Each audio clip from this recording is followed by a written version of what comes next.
Week 9 of the fantasy football season. Here's a few tight ends I looked at off the wire this week. The first guy, Taysom Hill of the New Orleans Saints. I mentioned Taysom Hill was ahead last week, and now he's in this offense. And once again, he's getting those goal line packages and short yardage packages. But the last 3 weeks, each week the numbers have gone up fantasy points-wise. Week 6 at Houston, 4 pass yards, 2 rush yards, 7 catches, 49 yards. Week 7 versus Jacksonville, 5 carries, 18 yards, a touchdown rushing, 4 catches, 50 yards. And Week 8 here, best game of the season at Indianapolis, 44 pass yards, 63 rush yards, 2 rushing touchdowns, a catch, 14 yards. He could do it all here, is Taysom Hill. Throw the football, catch the football, and come in at those goal line packages and run the football. So right now, it's not quarterback eligibility, obviously. He's all the way a tight end for this team. And he's definitely a guy to go out there and get on the waiver wire, where he's putting up numbers, and a gadget guy at a tight end position that we know has been weak all season. Available right now is Taysom Hill in 65% of fantasy leagues, and it's probably the last time fantasy owners could have an opportunity and go get him before he's owned over 50% of fantasy leagues. Next tight end's Logan Thomas of the Washington Commanders. So Logan Thomas, he's been very solid this season here for the most part, except 2 dud ball games. But the last 2 weeks, he's put in serviceable numbers.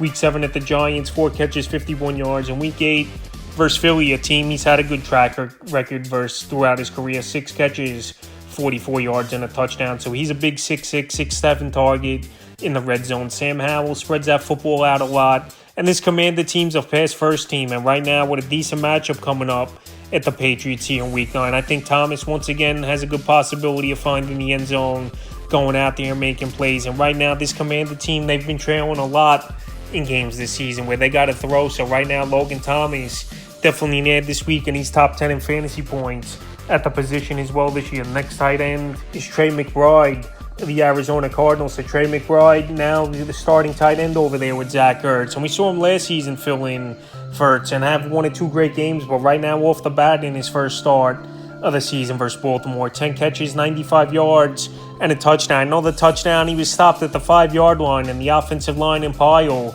kept pushing McBride till he found the end zone. So right now, one of the top college tight ends over the last 4 or 5 years to come out. He came out obviously 2 seasons ago, getting drafted. Here's Trey McBride, and he had a whopping 14 targets in that game. So I know it's a tough matchup coming up here Week 9 at the Cleveland Browns. But right here, Trey McBride, he's been a top tight end in college, like I mentioned. He got the 14 targets. And Kyler Murray might come back in this game, but he's always been a quarterback as well that targets the tight end, which could be good as well. So while McBride's coming off a monster breakout performance, and he's available right now, McBride, in tons of fantasy leagues at 81%, this could be the last chance as well for owners to go out there and get him, because he's going to get a huge spike in ads. He already did coming into the week, and now after coming off a monster 25-point fantasy day in PPR leagues, he's going to be a big ad this week. Next tight end's K-Dot of the Tampa Bay Buccaneers. So K-Dot, a big target as well. Second season like McBride as well for this Tampa Bay Buc team. And him and Baker Mayfield are starting to get on the same page and make some plays, where over the last 2 games, he's had 8 or more fantasy points in PPR leagues. Week 7 versus Atlanta, 5 catches, 43 yards. And Week 8 at Buffalo, 4 catches, 27 yards, and a 2-point conversion. So a big red zone target. A guy could run the routes here is K-Dot, and another top tight end in the last 4 or 5 years to come out of college football. And he's got a good matchup here Week 9 at the Texans that give up the 7th most fantasy points to tight ends on the season. So right now, Watton's available in 98% of fantasy leagues.